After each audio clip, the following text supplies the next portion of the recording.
Hello friends, welcome to Rakesh Aja Trading System. Once again, I am ready with my weekly outlook. आज हम लोग चर्चा करेंगे global market की। Global market में क्या हो रहा है, डॉलर्स, पेट, क्रूड, इन सब की हम लोग चर्चा करेंगे और फिर देखेंगे कि इन सब का असर और हमारे लोकल मार्केट्स में क्या हो सकता है अगले हफ्ते। तो देखते हैं कि डाउ जोन्स अगर हम लोग देखेंगे यहाँ, तो लास्ट पूरे वीक एक रेंज में ट्रेडिंग हुआ है और डाउ जोन्स अपने ऑल टाइम हाई पे ही ट्रेड कर रहा है और एक रेंज में उसने ट्रेड किया है। हो सकता है एक ये नया ब्रेकआउट जो पैटर्न यहाँ बन रहा है वो एक नए ब्रेकआउट की ओर, this is called falling wedge और triangle, and may be we see the further uptrend from here. So Dow is in uptrend, then we see crude, crude. So sorry, it's a Brent.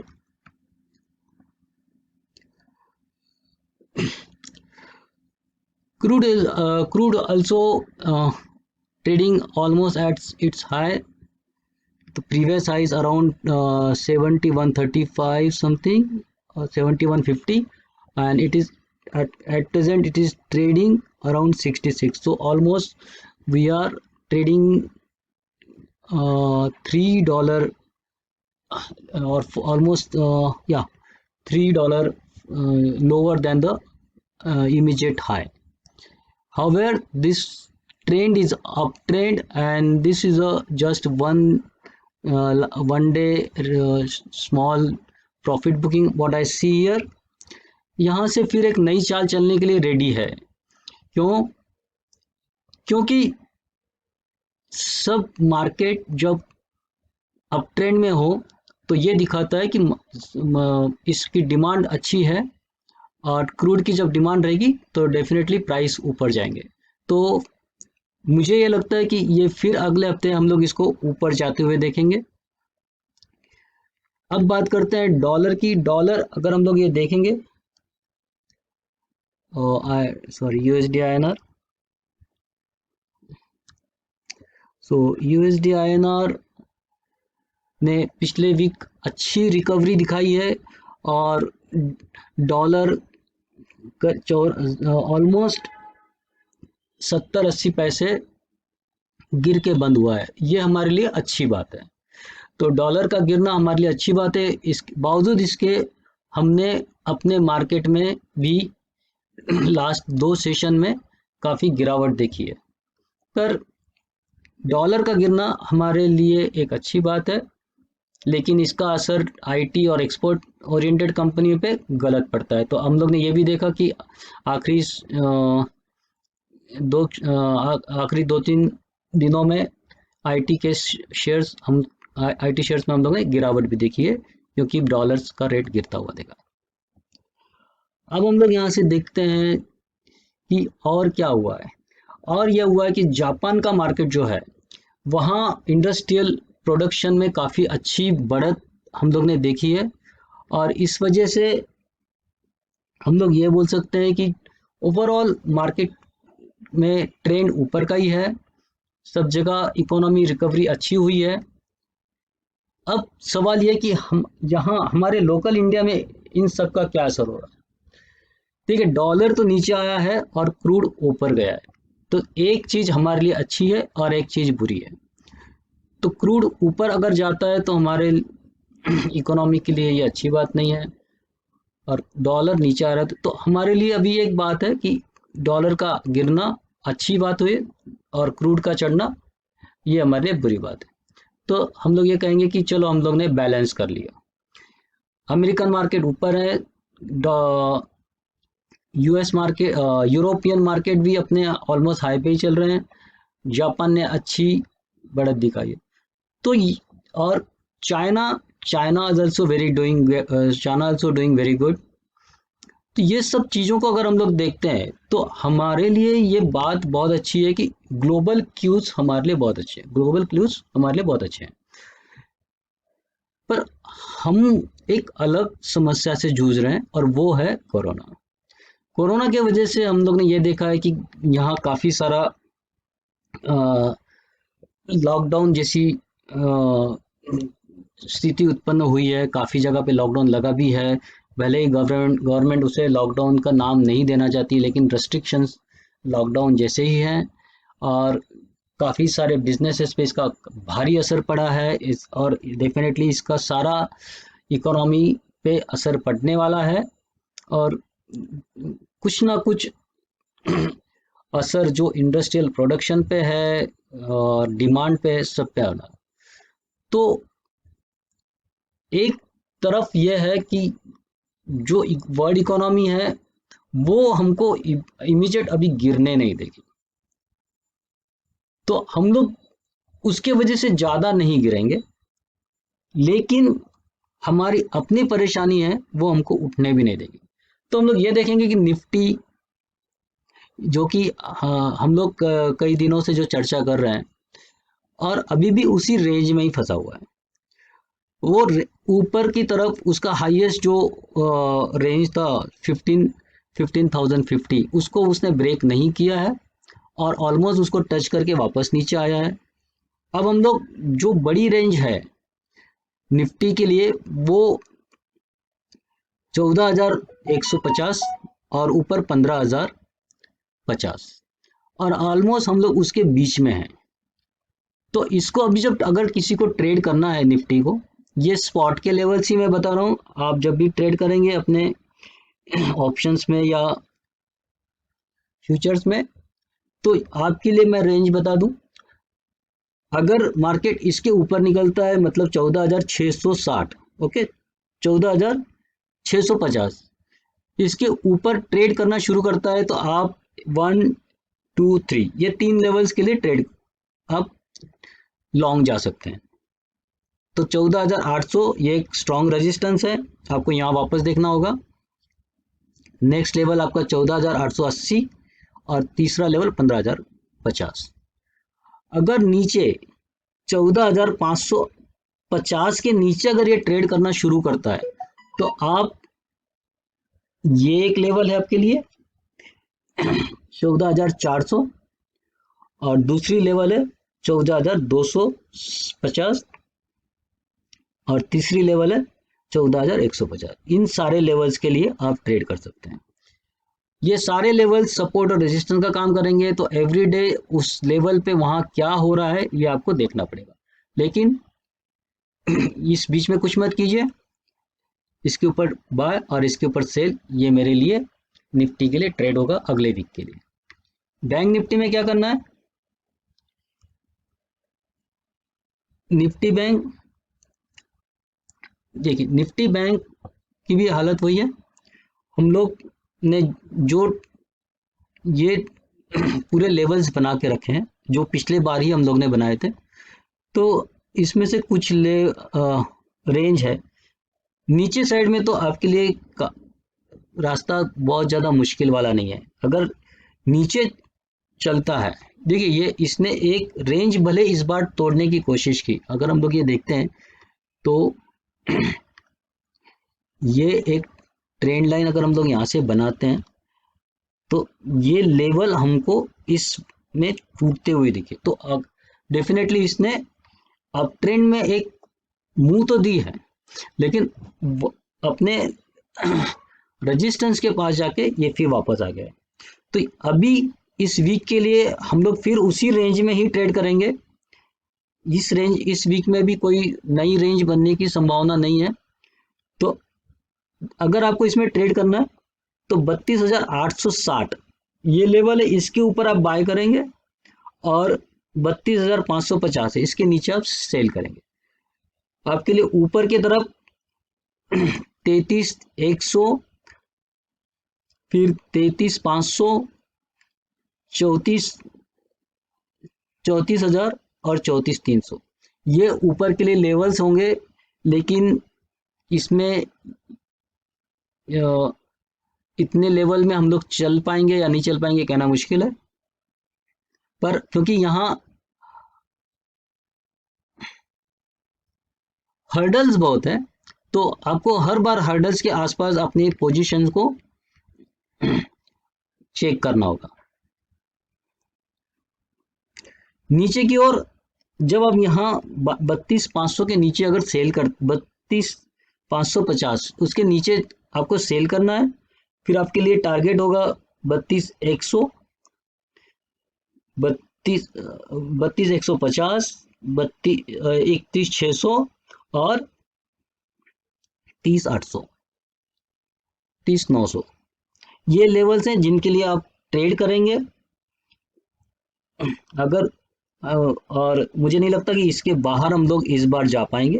हम लोग इसी range में trade होने की ज़्यादा से ज़्यादा चांस है। हाँ, अगर मार्केट अचानक से किसी वजह से बुलिश हो जाता है और यहाँ अगर हम लोग इसके ऊपर ट्रेड करना शुरू करते हैं तो हमारे लिए ऊपर के रास्ते बिल्कुल खुले हो जाते हैं। हम लोग फिर बुलिश ट्रेंड में वापस आ जाएंगे। जब तक इस रेंज से बाहर नहीं निकलते हम लोग का ट्रेंड साइडवेज चलता रहेगा, ना हम लोग बेरिश है ना बुलिश है।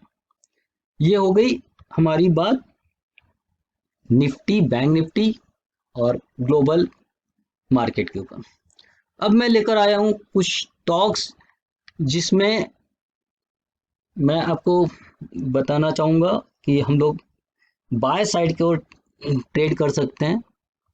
तो इसमें पहला है जय भारत मारुति। जय भारत मारुति को अगर हम लोग देखते हैं तो मैं अब इसको मैं डेली चार्ट पे लेकर आता हूं। तो इसने एक नया ब्रेकआउट दिया है और नया ब्रेकआउट जो है वो अभी 307 पे अभी हम लोग क्लोज हुए हैं। ये हमारा ब्रेकआउट लेवल है, यहाँ से उसने अच्छा खासा ब्रेकआउट दिया हुआ है। तो हम लोग इस बीच में जहां भी मिलता है 307 से लेके 275 के बीच में आपको जहां भी एंट्री मिलती है आप उसके लिए आप उसमें एंट्री करेंगे। टारगेट आपके लिए होगा 399 और 490। तो ये एक अच्छा ट्रेड आपको मिल सकता है। यहाँ आप इसमें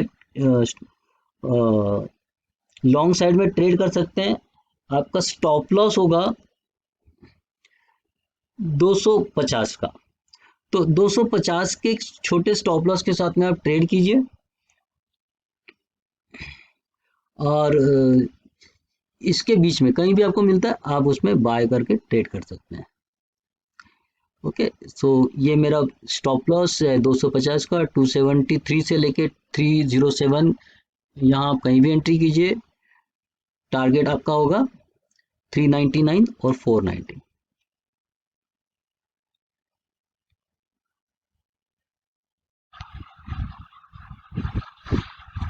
My next stop will be Jay Agro. Jay Agro. So Jay Agro. So we see this is given a fantastic breakout on this level and this is long-term breakout. If we see almost it's around 1.5, more than 1.5 years breakout. So you can enter at the current price of 162. Stop loss will be 141. Target 184, 219 will be your immediate targets, and it may test higher also. But at present, we will see this, and also I would like to give this target also.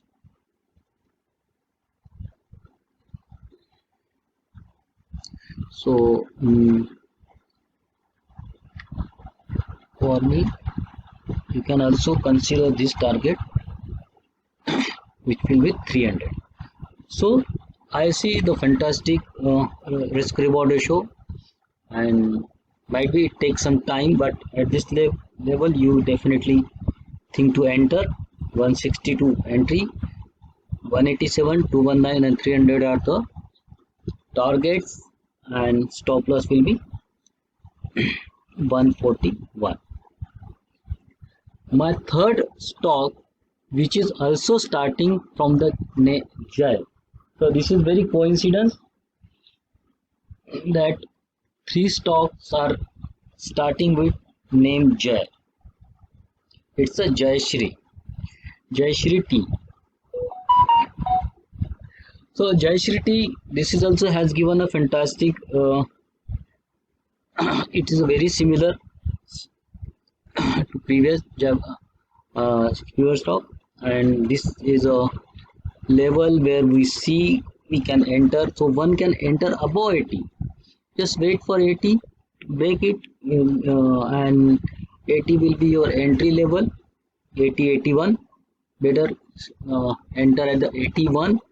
Stop loss will be 75 or 74. Better you keep 74 as a stop loss. Target 101, 107 and 118. These are the immediate target for Jai Shri Tea. My fourth stock is Centrum.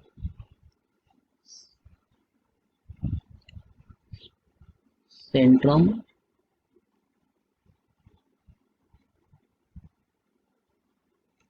Capital. So this is a Centrum Capital. If we see similar breakout of almost 2 years breakout level, we see here, and it's now ready to move further. So level for this for entry will be 30 or 31. Better to enter at 31. Stop loss will be 27 and first target 36, 95, 45 and 60. So these are the targets that you can see in next 3-4 months, what I am expecting. This is again fantastic stock that you can trade, but I wish please follow stop loss strictly because market maybe give some downfall if corona condition doesn't improve. तो आपसे एक है कि जब भी stop loss hit होता है exit कीजिए, अगर वो लेवल्स फिर आती है आप फिर एंट्री कीजिए, कोई बात नहीं। एक बार अगर आपका स्टॉप लॉस हिट हो गया तो कोई बात नहीं है, इन स्टॉक्स को अपने वॉच लिस्ट में हमेशा रखिए, क्योंकि वो अगर स्टॉप लॉस हिट भी होता है आप उसमें उस समय निकल जाइए, और अगर आपकी लेवल उस समय फिर वापस आती है आप उसमें फिर एंट्री कीजिए और आप इसी लेवल्स के लिए फिर ट्रेड कीजिए। ये मेरा आपको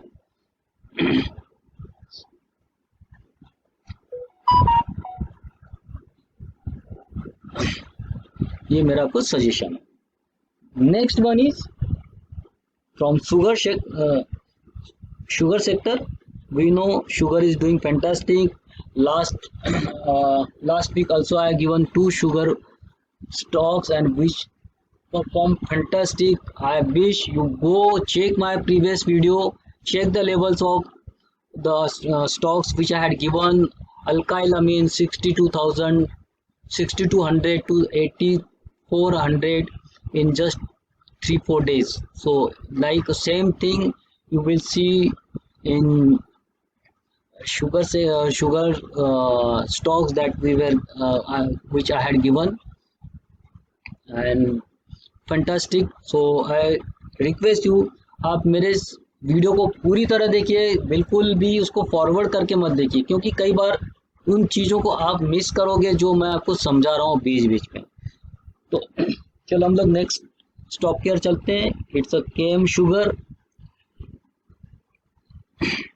केएम शुगर देखिए इसने भी बहुत अच्छी एक अपू दी है, ब्रेकआउट दिया है, और यहाँ से ये और ऊपर चलने के लिए तैयार है। ऊपर कहाँ तक जा सकता है? देखिए 16 रुपये अभी चल रहा है, 16.45 चल रहा है। अगर आपको 16 रुपये से लेके 14 रुपये के बीच में कहीं भी मिलता है आप वहाँ कहीं भी बाय कर सकते हो, और अगर आपको वहाँ नहीं मिलता है तो 16 के ऊपर भी आप बाय कर सकते हो, लेकिन आपका स्टॉप लॉस होगा 13 रुपये का। टारगेट 27 और 37।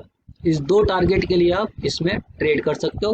देखिए शुगर की बहुत डिमांड है, एक्चुअली नॉट इन इंडिया।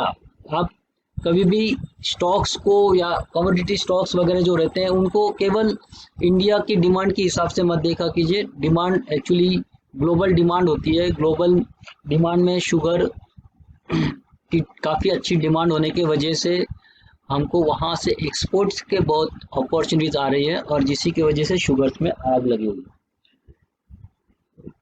नया नेक्स्ट स्टॉक है पॉलीप्लेक्स। पॉलीप्लेक्स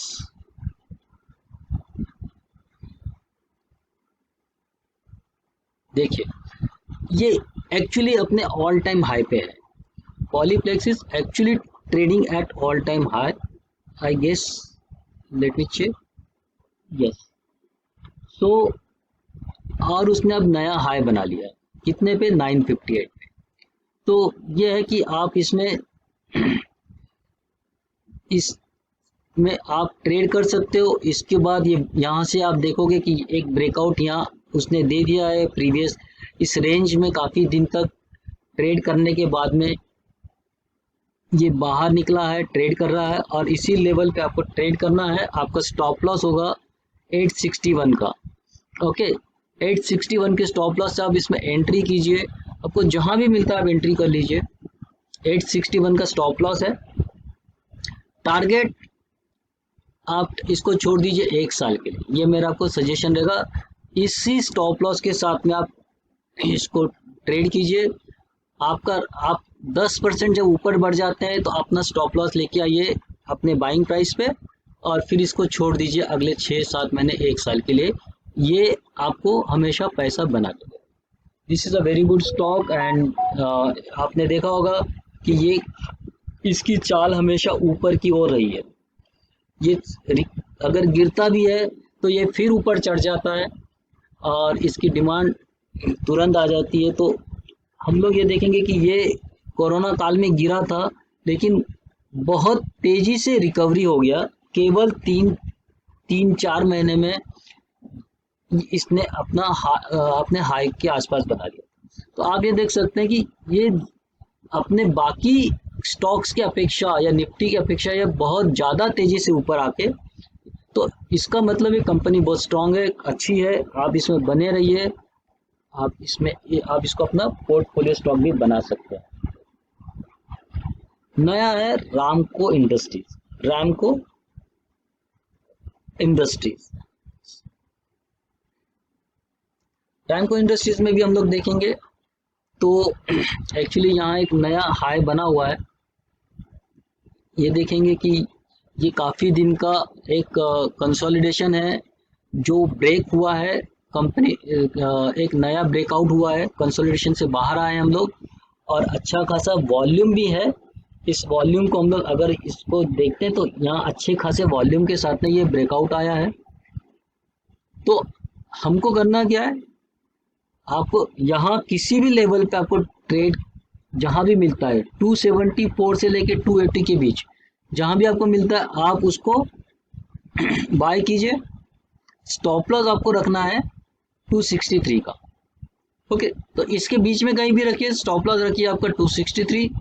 टारगेट हमारे पास में अब यहाँ से सीधा ये पहला टारगेट ये रहेगा जो कि 326 है, और जैसे ये इसको तोड़ेगा तो ये हम लोग फिर एक नए टेरिटरी में चले जाएंगे और ये फिर एक नया हाई बनाता रहेगा। तो ये भी एक ट्रेड है जो आपके लिए एक अच्छा खासा अप ट्रेंड में मतलब यहाँ आप अगर ये देखेंगे कि ये लेवल जो है 18 की है, तो ये ऑलमोस्ट अगर ये जब टूटेगा तब ये करीब करीब 3.5-4 साल का लेवल को तोड़ के ये बाहर निकलेगा, और यहाँ से हम लोग और फिर 400, 450, 500 का लेवल भी देख सकते हैं। अब ये आपके ऊपर है, आप कब तक उसमें खड़े रहना चाहते हैं। शुगर सेक्टर का एक और स्टॉक मैं आपको बताना चाहूंगा, वो है उत्तम शुगर। उत्तम शुगर यहाँ भी अच्छा ब्रेकआउट हुआ है 131 का। यहाँ से अगर हम लोग देखेंगे तो ये 131 का ये प्री कोविड का लेवल उसने ब्रेक किया है ये तभी। और ये यहाँ से एक नई ऊंचाई पे जाने के लिए तैयार है। तो आप इसको ट्रेड करेंगे 131 के आसपास, आप कहीं भी इसको बाय कर सकते हैं। स्टॉप लॉस आपका होगा 115, इसके बीच में भी आप बाय कर सकते हो कहीं भी। स्टॉप लॉस 115 आपको मेंटेन करना है, क्योंकि यहाँ अगर ये ब्रेक होता है तो फिर ये वापस नीचे की ओर चलना शुरू हो जाता है। तो 131 से लेके 115 के बीच में कहीं भी आप बाय कीजिए। 160 और 199 ये आपके लिए इमीडिएट टारगेट होंगे। तो आप 200 रुपये मान के चलिए, 200 रुपये के लिए आप इसको ट्रेड कीजिए। अच्छा खासा स्टॉक आपको रिस्क रिवॉर्ड रेशियो यहाँ भी मिल रहा है। और आखिरी स्टॉक जो मैं आपको दूंगा वो आप भी थोड़ा सरप्राइज होंगे। रिलायंस जी नहीं, रिलायंस इंडस्ट्रीज नहीं दे रहा हूं मैं आपको, मैं दे रहा हूं रिलायंस इंफ्रास्ट्रक्चर। ये देखिए, ये थोड़ा रिस्की स्टॉक जरूर है। अनिल अंबानी ग्रुप की कंपनी है और हमको पता है कि हम लोग जनरली यहाँ ये स्टॉक्स को अवॉइड कर रहे हैं, लेकिन मैं आपको यहाँ कहूँगा कि आप इसमें ये एक अच्छी अपॉर्चुनिटी हो सकती है। ये कई ये भी अपने 2 साल के, ये ऑलमोस्ट अपने लो पे ही चल ट्रेड कर रहे हैं और 2 साल के हाई को ये तोड़ने के लिए राजी। 2 साल नहीं, 1.5 साल। तो 1.5 साल का जो हाई है इसका वो यहाँ ब्रेक हो रहा है। तो यहाँ से 10 रुपये का आपका एक स्टॉप लॉस रहेगा। 42 43 के आसपास आप इसको बाय करेंगे। 10 रुपये का आपका स्टॉप लॉस होगा। 70 और 125 इमीडिएट आपके टारगेट होंगे। इसके बाद में क्या होगा मैं नहीं जानता, पर अभी के लिए मैं ये टारगेट्स के लिए आपको इसमें ट्रेड करने के लिए सलाह दूंगा। तो दोस्तों, ये रहा मेरा वीकली आउटलुक। और मुझे लगता है कि आपने मेरे पिछले वीक में दिए गए शेयर्स को भी देखा होगा, उसमें ट्रेड किया होगा, उसमें अच्छे खासे पैसे भी बने हैं। मैंने भी बनाए उसी में पैसे। और कुछ ट्रेड मैंने मिड वीक में अपने व्हाट्सएप ग्रुप में भी पोस्ट किए थे, आपने उनको भी देखा होगा। और उसमें भी काफ़ी अच्छे पैसे बने हुए हैं, काफ़ी लोगों ने अच्छे पैसे कमाए। तो दोस्तों, फॉलो कीजिए, लाइक कीजिए, शेयर कीजिए, ताकि दूसरे लोग भी इसका फ़ायदा उठा सकें और आप भी पैसे कमाएं और दूसरों को भी पैसे कमाने का मौका दीजिए। यहाँ मैं आपसे विदा लेता हूँ। Goodbye, happy weekend profitable week. Bye bye.